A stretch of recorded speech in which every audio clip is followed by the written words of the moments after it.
पवार पिंपरीचा पोरगा खटाव तालुक्यातला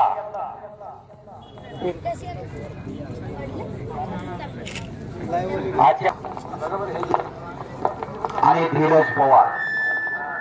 अशी कुस्ती लागलेली कुस्ती चालू झाली कुस्तीचा थरार आंबेघर मध्ये रंगलेला आहे दोन तुल्यबल पैलवान एकमेकासमोर थकलेले आहेत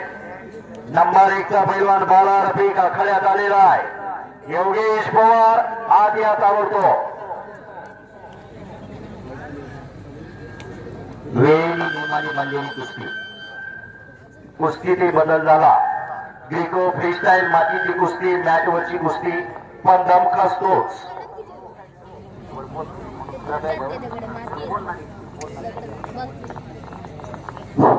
हे पहा स्टेजवर असणाऱ्या मंडळींना विनंती आहे शांततेने अगदी बघायचे सर्वांना विनंती आहे नम्रतेची सूचना आहे कोणीही गडबड गोंधळ करू नये आतापर्यंत जसं शांततेचं सहकार्य केलं तसंच सर्वांनी शांततेचं सहकार्य करा ही आपणाला विनंती आहे कुस्ती चालू झाली 2 नंबरची या मैदानामध्ये 2 नंबरच्या कुस्तीला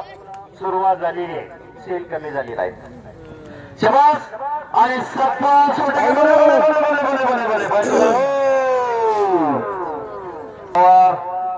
ला उंचीचा फायदा कोणा हात उचलण्यासाठी नको उचललेला हात वरच्यावर धरण्यासाठी तरी महाराष्ट्र केसरी बाला रफिक आणि उपमहाराष्ट्र केसरी योगेश पवार दोन माने वारसिंह गुडगुडा लागलेले आहे सातपाल 100% इकडे आक्रमक झालेला आहे धीरजचा कब्जा घेण्याचा प्रयत्न चालू आहे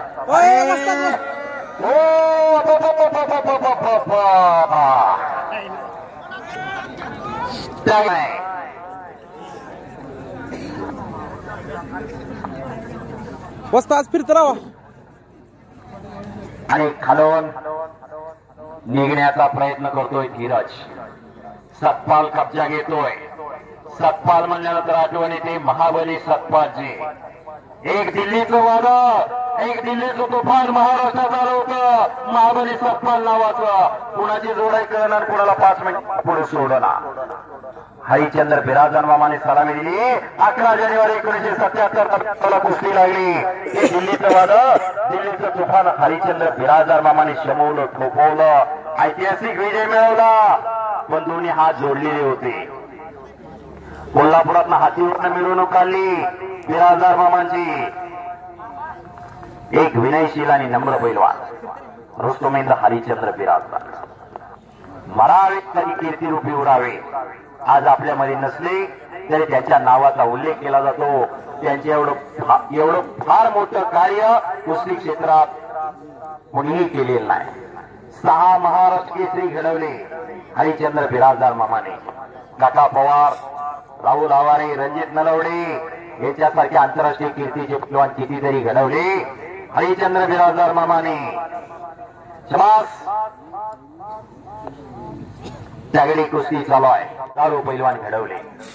1969 ला मामा स्वतः महाराष्ट्र केसरी झाले 71 ला राष्ट्रकुल स्वर्ण पदक विजेता होण्याचा बहुमान मिळवला राष्ट्रकुल याचा अर्थ असा इंग्रज सरकारच्या आधिपत्याखाली जी राष्ट्र होती त्यांची कुस्ती स्पर्धा आजही भरते 71 देश सहभागी होते या 71 देशात पदक मिळवला आणि भारताचा तिरंगा झेंडा उंचावरती नेला धीरज खालून निघण्याचा प्रयत्न आणि पंचाचा निर्णय कोपराचा घुटना मानेवरती ठेवलेला आहे बोला या कुस्तीनंतर 2 मिनिटात सत्कार होती पैलवान अंग गरम करून आलेले थंड अंगाने लढायचं म्हणजे हातापायला लागायचं गेलं एकच बोलले बोलले बोलले बोलले 70%